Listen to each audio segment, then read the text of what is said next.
So just a little bit more about NYRP. We're in our 25th year. And as Barbara mentioned, we were founded by Bette Midler. Our mission initially was really to clean up neglected parks. We started on the west side of Manhattan, and we've worked all over the city in different capacities.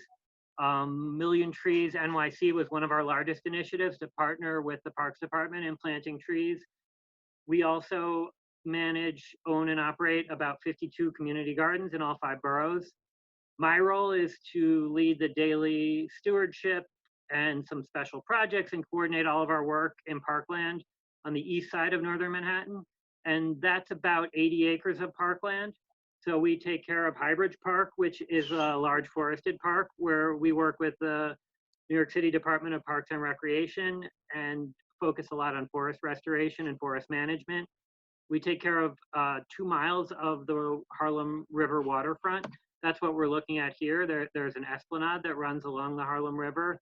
This is a photo from this spring during quarantine when our cherry blossoms were in bloom, and we began to see really heavy use from New Yorkers of all types enjoying the opportunity to get outside while they were not at work. So it was a very interesting spring in the parks and on the waterfront.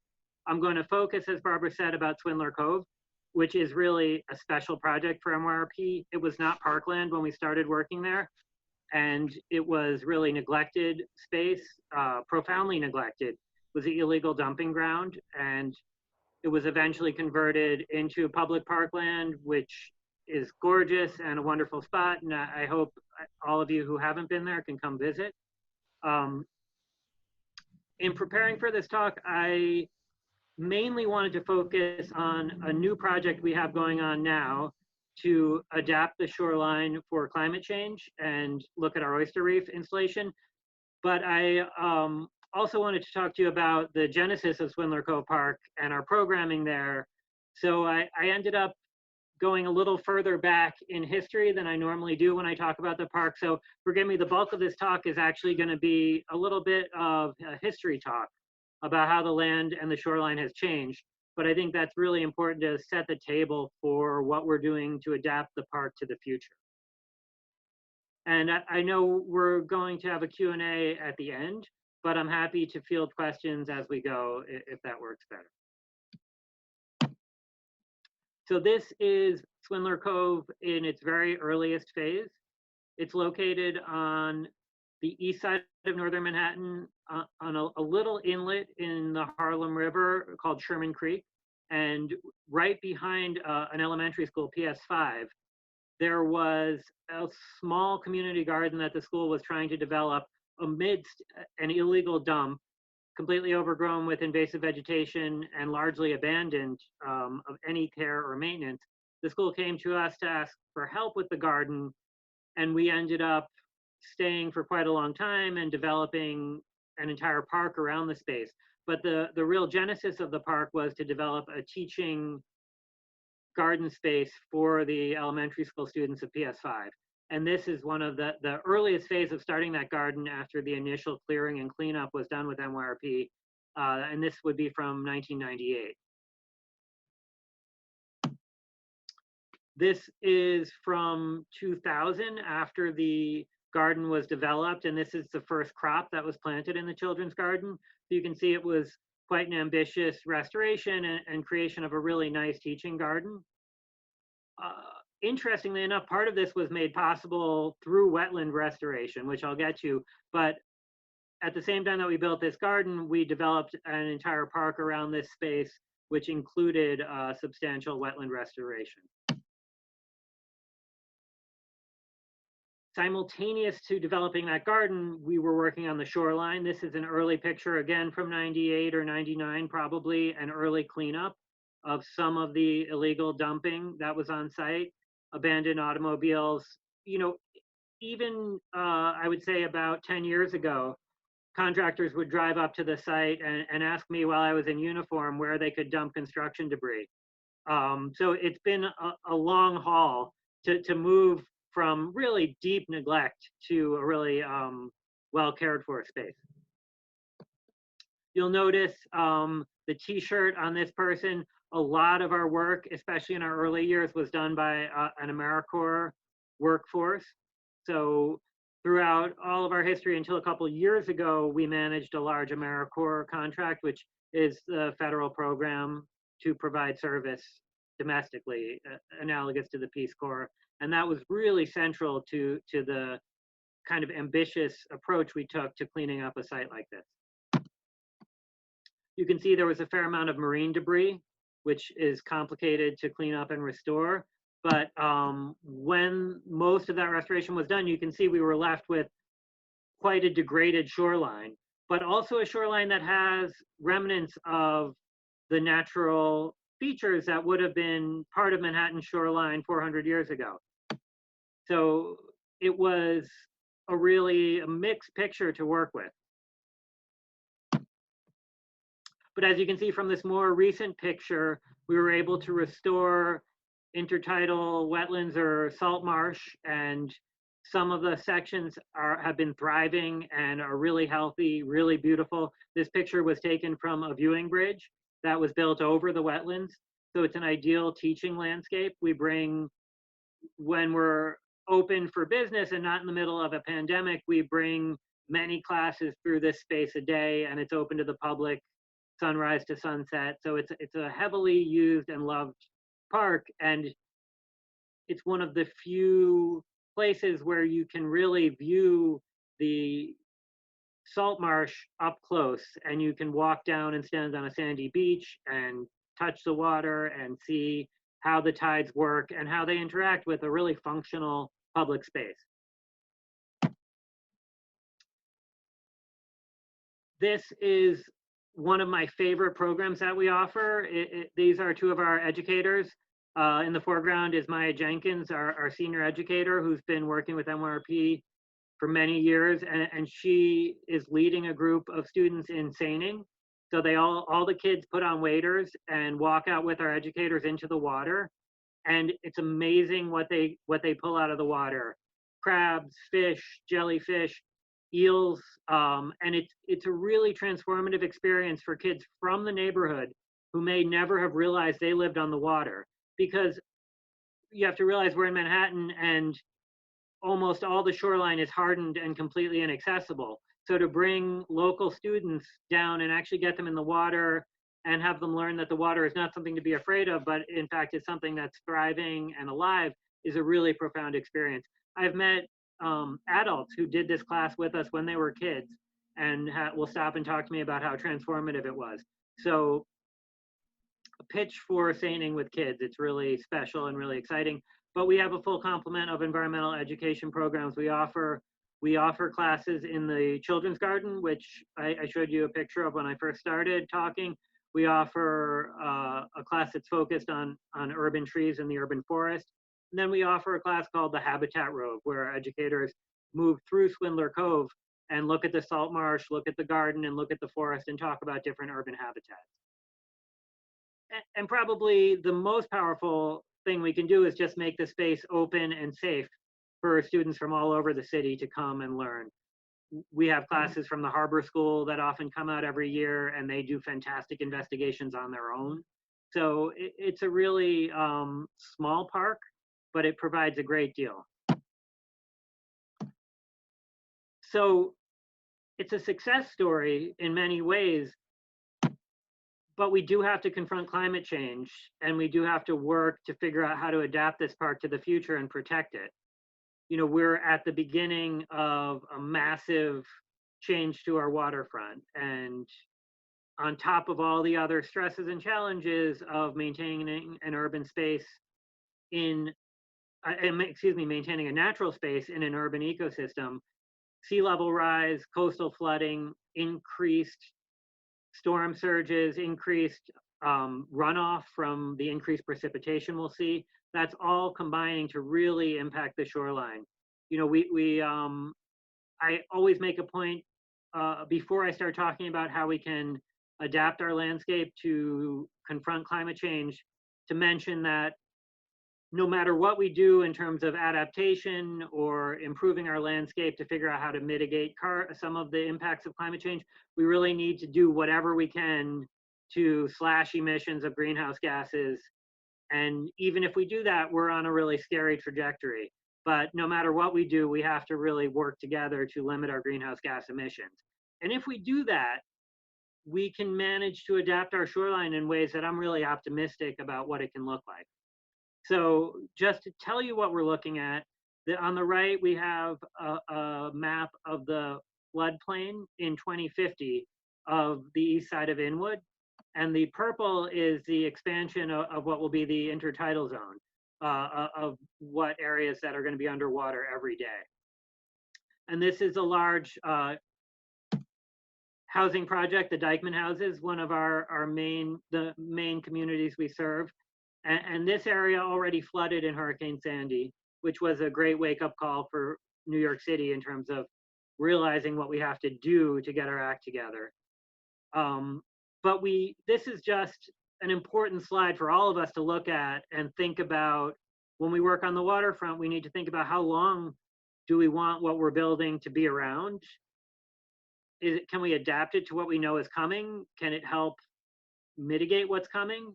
Or is it really, we can't do this work without keeping these images in mind.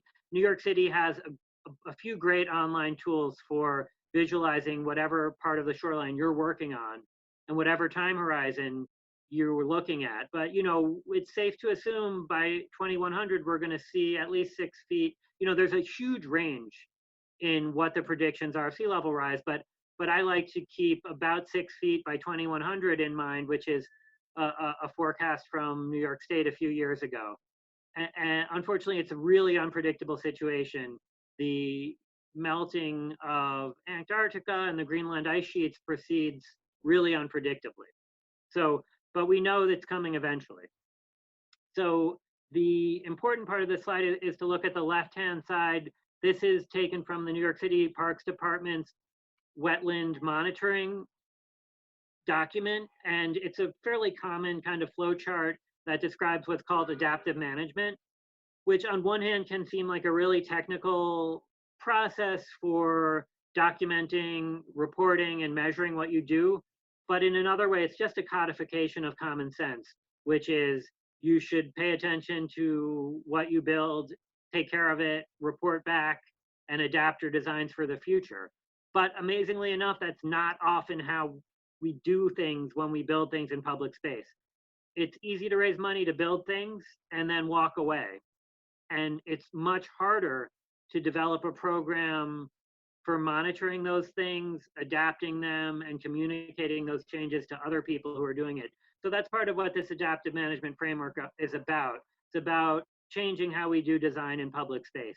And it's something I feel really strongly about. And it's hard to do it well. And it's hard to get to work across scales and across jurisdictional lines.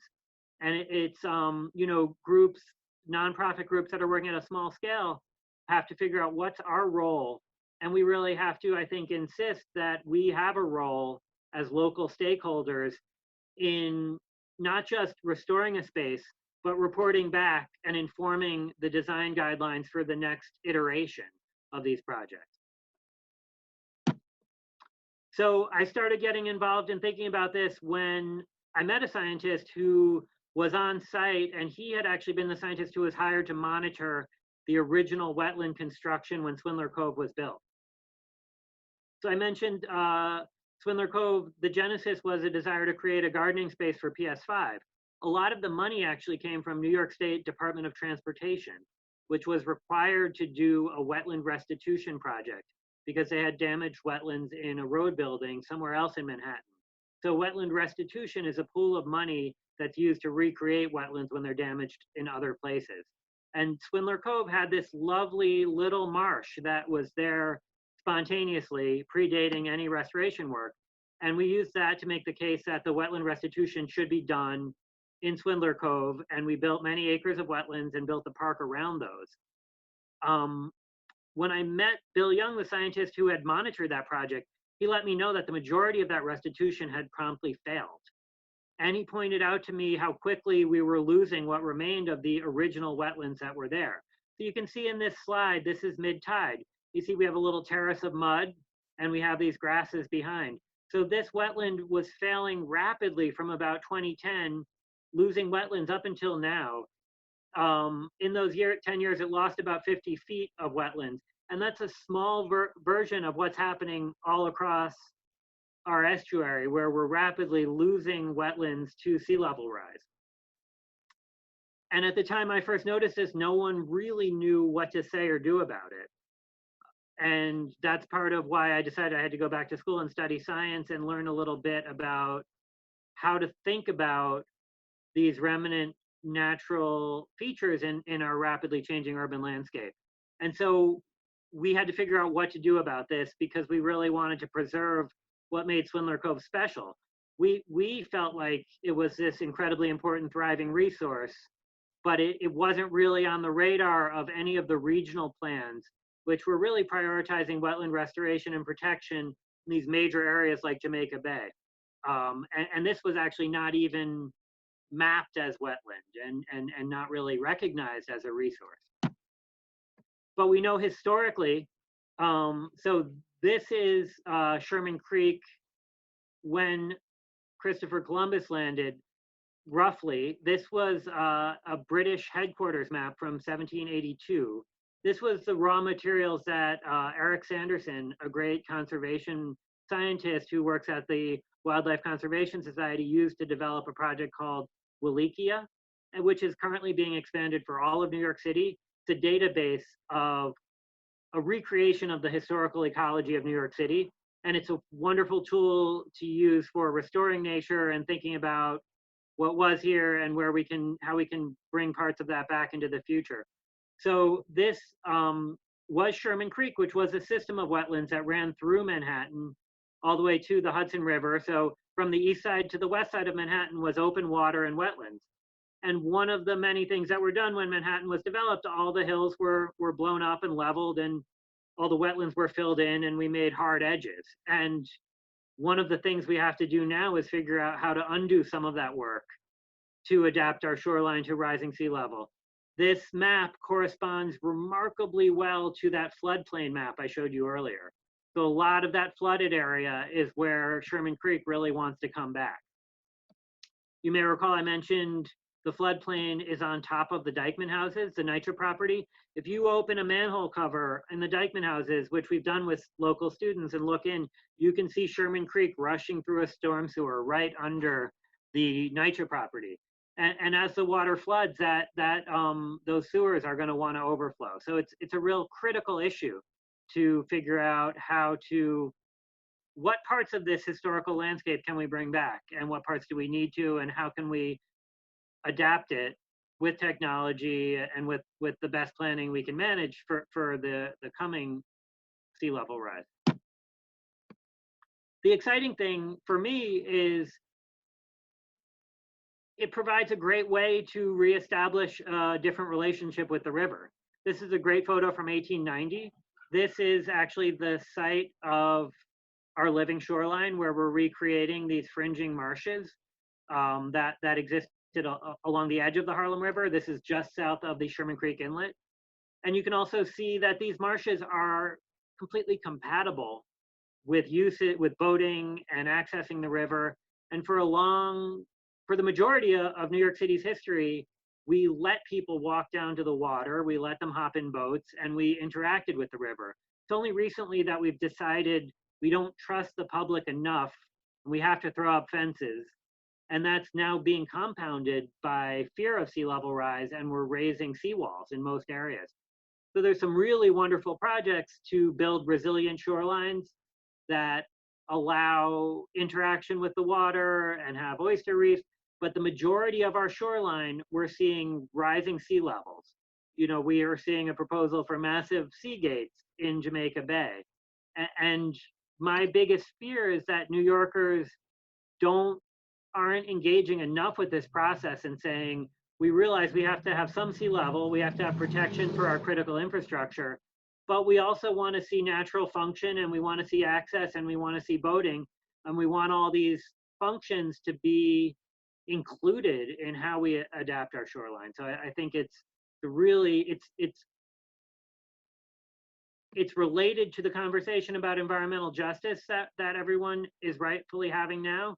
But I think it's one of the most important environmental conversations that we should have And it's particularly related to environmental justice because this kind of access is often more limited in underserved areas. Once upon a time, this is one example of how New Yorkers were interacting with the site. In 1895, the area was completely lined with floating boathouses. One of our first initiatives on the river was to rebuild a floating boathouse called the Peter J. Sharp Boathouse, which is currently managed by Row New York for their project to teach rowing and have kind of intense academic support for students who need it. But eventually, the area fell into pretty profound neglect. The uses for what we thought our shoreline was for became industry, and then it became transportation. And that's sort of the story for much of our shoreline. Luckily, Sherman Creek was kind of between some of those features. The Harlem River Highway ends just south of Sherman Creek, and there's a large coal-fired power plant just north. So some, as you saw in my initial slides, there are some natural features left. This is the view for 1906. In that more neglected period, we saw a lot of more informal boathouses spring up.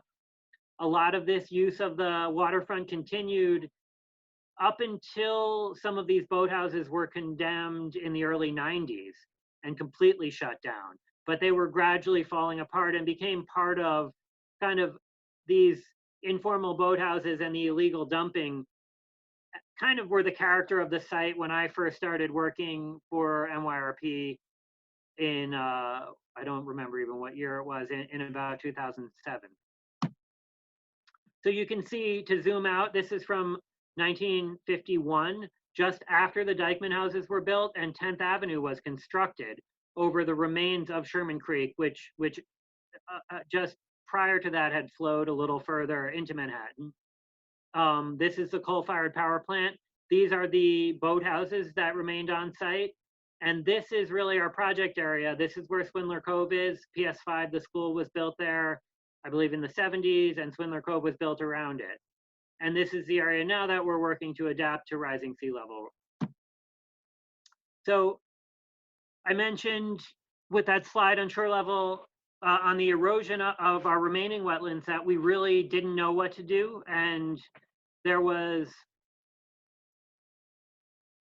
a lot of uncertainty in our agency partners and how and if we could engage to try to turn around the erosion and the loss of wetlands and actually build new wetlands, which is what we were hoping to do. We became increasingly interested in using oyster reef technology in one form or another to do what's called wave attenuation, which is where the oyster reefs are used to interrupt the oncoming waves and currents. And rather than deflect them, which is what's done with a standard breakwater, and which often causes erosion somewhere else, attenuate them. So it actually point the waves at each other and make lots of little waves. And so the energy is dissipated locally. And that's a really cool process because accidentally, as people were building reefs, they realized they were causing wave attenuation and could turn around shoreline erosion in a way that was much more effective than traditional breakwaters. And so we went and visited this great project in Stratford Point, Connecticut, which was installed by Sacred Heart University. A couple scientists we worked with, Chris Hauser and Dr. Jennifer Matai, did this project. It was funded by Dow Chemical, I believe, but on the land side of this is a bird preserve, which is on top of an old shooting range, which was filled with lead buckshot. So the soil was completely contaminated with lead and eroding into the water. So the current landowners were forced to do something about the erosion. So this was a really novel solution. Rather than bringing in fill and capping the site and disturbing the wetlands that were on site, you could actually create marine habitat, valuable marine habitat, by installing oyster reefs and turn around the erosion dynamics and recreate wetlands. And this just is was for me a profound moment, because what seemed like an intractable human caused problem that no one knew what to do about could all of a sudden be this kind of win-win situation where we were adding structure, much needed structure to the marine habitat and improving the intertidal habitat. And we went out and visited the site and it was working really well. And they were rebuilding the wetlands quicker than anyone thought. And the waves from the Long Island Sound were crashing into these oyster balls, and they were still be able to create tidal marsh. So we thought something like this on a much smaller scale would work well for our site.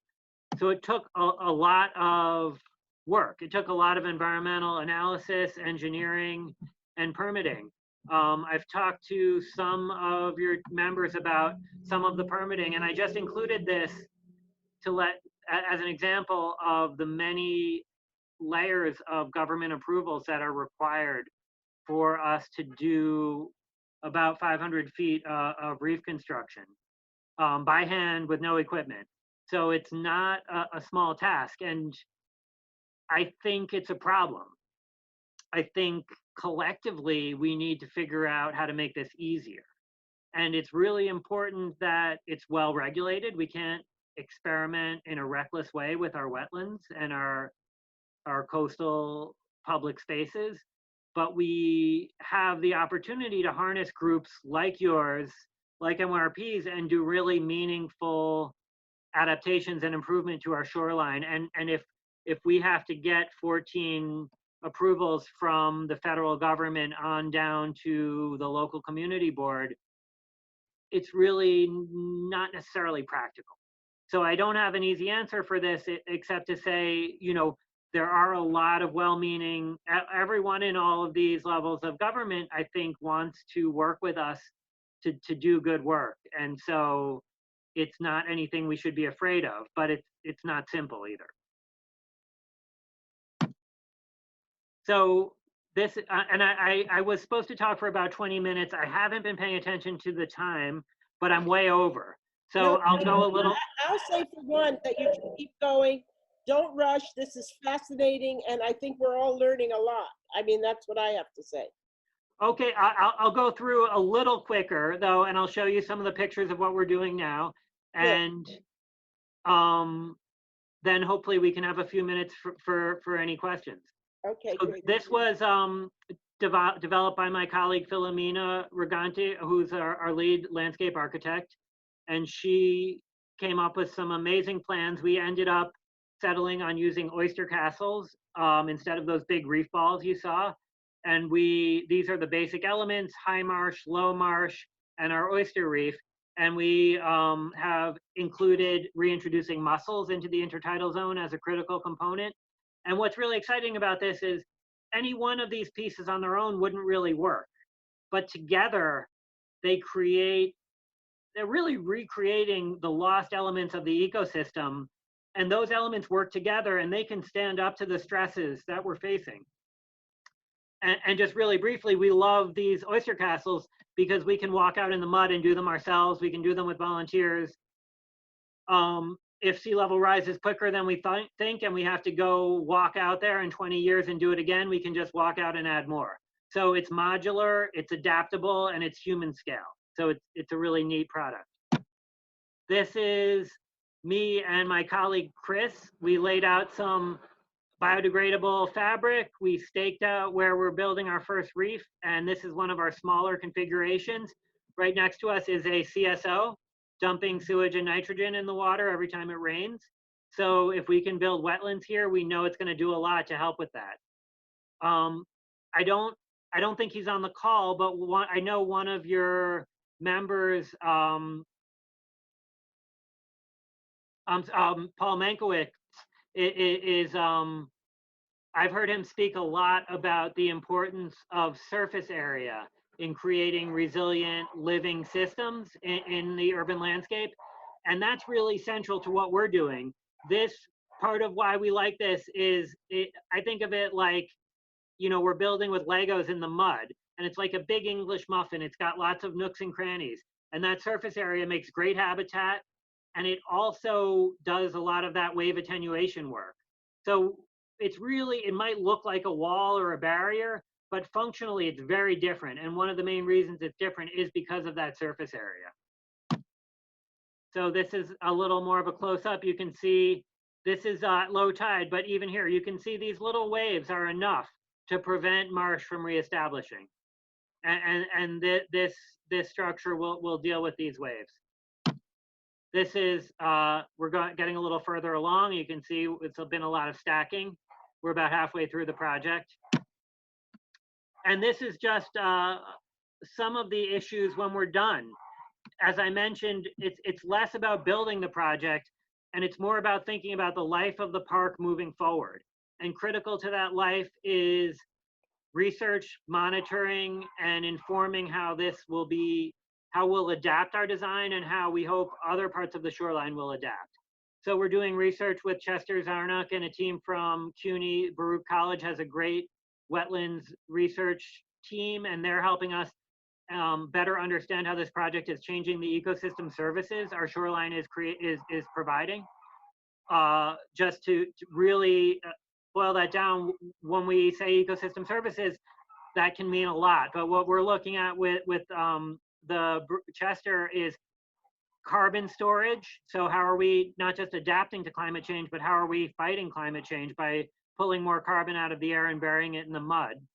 Wetlands are great sources of blue carbon. And if anyone wants to learn more about that work with Chester and blue carbon, our NYRP's next webinar is going to focus on blue carbon and research in the Hudson estuary to improve our blue carbon, which is basically, we know planting trees helps climate, but building wetlands actually does even more to help climate, acre for acre in terms of carbon sequestration. It also, as you know, if you're interested in oysters, does a lot for water quality. So we're looking at how do our wetlands improve storage of nitrogen in the sediments and the removal of nitrogen from wastewater. And so we're working with researchers and we're developing our own monitoring. And you know, we've really, as an organization, committed to research and monitoring over the long haul as a program for how this landscape can adapt and evolve moving forward. So that is my last slide. That's just a little graph. I pulled it somewhat randomly. It shows how the Harlem River marshes are surprisingly effective. These are built marshes on the Harlem River, are removing nitrogen from the water at a level that's really comparable to highly functional natural marshes, which is a surprising result to a lot of people who study wetlands. So I'll leave it at that. I'm really happy to work with you all moving forward and do what we can to share our lessons learned at Swindler Cove and inform your work in City Island. Wow. Wow. Thank you so much, Jason. So much information. Are there any questions? Please, people, send in your questions. I have a question. I have a couple of questions. Okay, Maria, go for it. So first of all, I want to show you, thank you, Jason. That was incredible. Really, really enjoyed that. Learned a lot. And I want to show you my t-shirt. It says, actions speak loudest. Wait, I think you have to share your screen or something. Wait, or what do you have? I can see it. I think I completely agree, Maria. And that's really NYRP's ethic. We're all about getting work done. And that comes directly from our founder, who really, Bet just likes to see things happen. And she doesn't take no for an answer. And she doesn't like to see public space neglected. And I love that. And that's why I love working at NYRP. At the same time, as an organization, we've also learned you have to do your homework and you have to talk and you have to make PowerPoint presentations and you have to apply for permits. So, but yeah, the action is the key. But I love the way you all roll up your sleeves and just get right in there, and that's what we're all about as well. So all this information is just so helpful. I have a couple of just specific questions. When you were talking about the Stratford Point, Connecticut project, you had said that that there was formerly a shooting range there. So did the building of their oyster reefs actually clean the lead out of the water as well? No, so unfortunately you can't really, lead as an element, you can't really do a lot to remove it.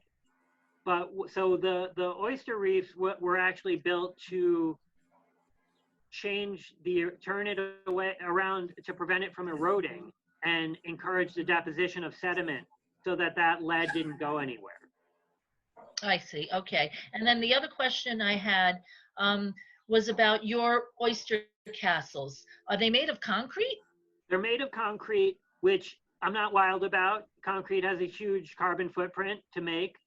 And I think there's probably other ways we could do it. We could probably dump an old school bus out there, you know, or a bunch of trees, but it is marine friendly concrete. It was developed by the Nature Conservancy in the Chesapeake region with other partners as oyster habitat. So it's designed to be marine friendly. It actually has oyster shell in the mix. So, you know, there has to be a balance, I think, between, you know, we needed something that we could really know what it was going to do and what it was going to look like. And so having this kind of standardized industrial product was necessary. I would love to see not using concrete for this in the next generation, but I don't know exactly what that would look like. And my last question is like for our use, if once we start developing our oyster reefs off of our shoreline, if we did something like that, like those oyster castles, I wonder how that would affect, because we have a big boating industry, recreational boating island. We have a lot of yacht clubs and sailboats and motorboats that come in and out. So just wondering how that might interact with the you know, these kinds of things, like if we wanted to do kinds of castles. That's absolutely a concern. So you can see we have these little orange posts because we do have, our reef is pretty close to the shore. So, but we do have kayakers that don't necessarily know how shallow the water is. So we had to have that simple warning for them. And one of the main reviews is from any work in the intertidal zone will be from the Army Corps of Engineers. And they'll look at the navigable waterway and make sure that whatever we want to do isn't impacting the navigable waterway. But there's a lot of design options, and our project was driven really by wanting to create wetlands and limit shoreline erosion. So our oyster reef is fairly close to the shore, and it's not submerged all the time. If what you want to do is just create an oyster reef, you can create one that is subtidal. And that's actually much better oyster habitat than an intertidal reef, which is marginal in our climate for oysters. We hope we're going to see a lot of oyster growth, but at the reef at Stratford, for example, you only saw oysters within the reef ball, because further south, the oysters weren't living in the intertidal zone. But I think partially because of all the ice we get floating on the surface, they don't really build reefs in the intertidal zone in our region, although that may change.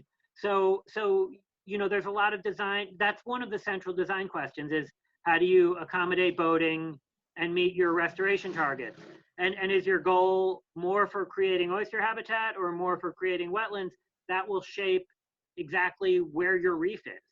And you know, one of the reasons we didn't end up partnering with Billion Oyster Project to build their reef on site was because their considerations were really about a place that you could bring classes out to monitor the wetlands, and the morphology of our shoreline wasn't really ideal for that.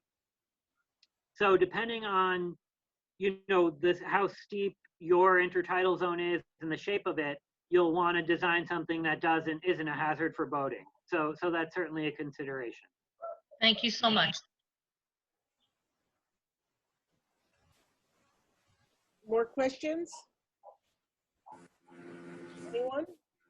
I have a question. This is Janie Blanks. I'm wondering about the shrubbery and the grasses that were shown in your pictures. I'm wondering if we were going to look at some sites that we could go ahead and put some elements there that would help without permitting, if it's just like greenery.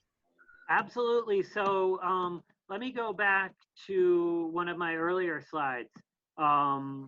So the coastal vegetation falls out wonderfully along zones based on the high tide line and then the area that's affected by storm surges, and then more of your upland area. So you have this low marsh zone, which is the main, depending on your salinity, the main plant that you can grow there is called Spartina alterniflora. And then above that, you have a high marsh zone with a few different species. And those two zones are pretty heavily regulated. You know, depending on the scale of your project, you know, you would need to work with the state and or the Parks Department or the city to approve your project.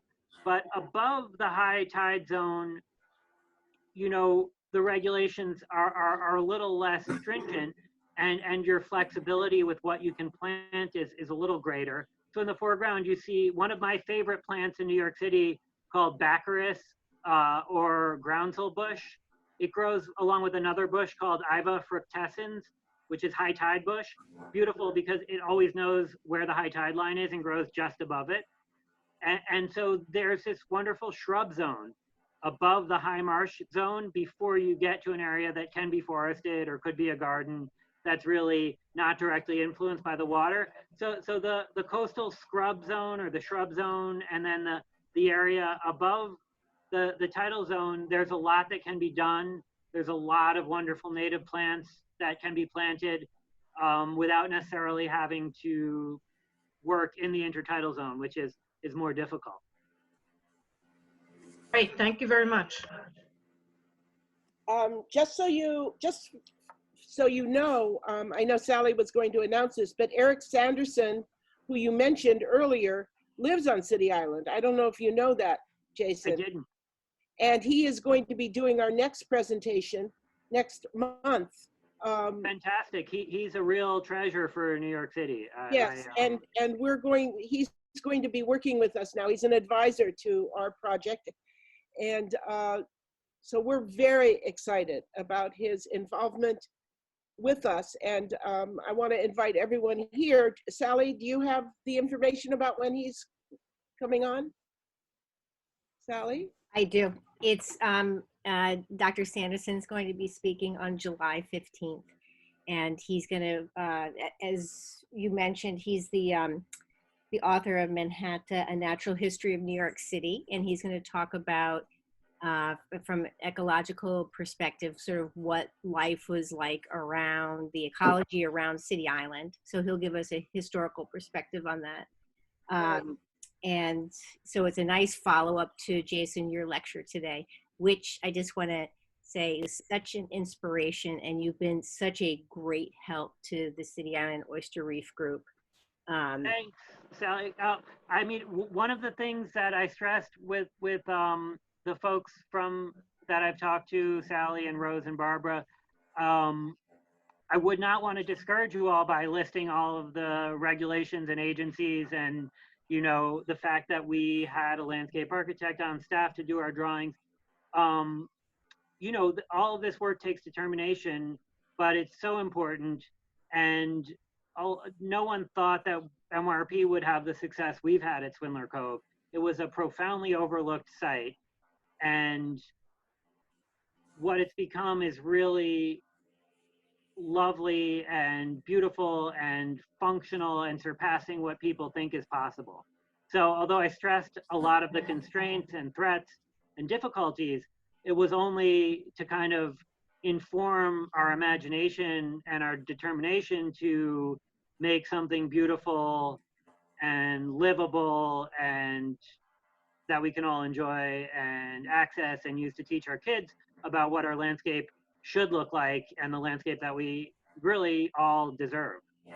Well, let me assure you that we have that drive, that goal.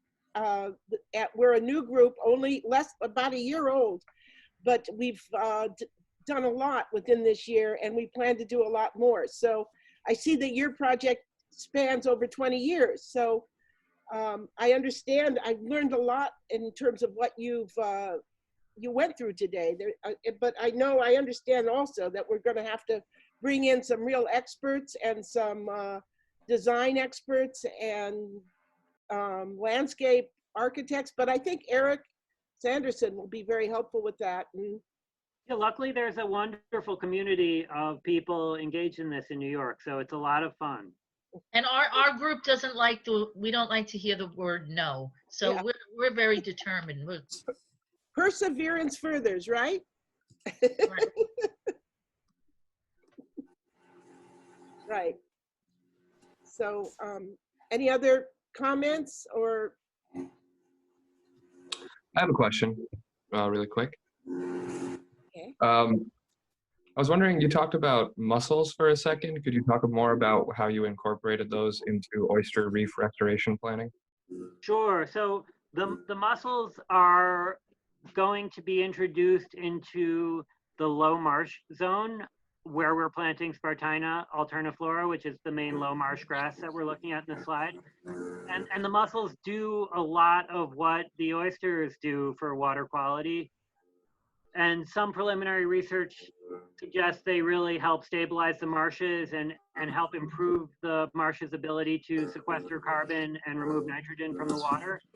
So it's not as established a practice as oyster restoration has become, but we think it's really important. We're struggling a bit to find mussels because unlike oysters, there's no commercial market to grow mussels. So, you know, we're not able to do it on the scale that we would like.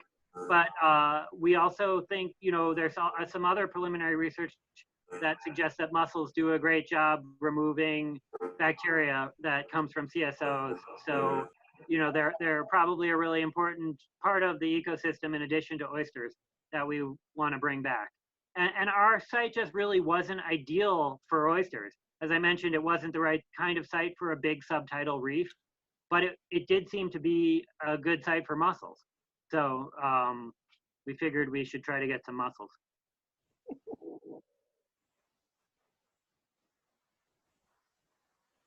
I remember back when I first moved to City Island, and Sally, you might remember this, and Aji and everyone who's been here for several decades, that there were lots of mussels growing along the shoreline. I don't see as many as we used to. I mean,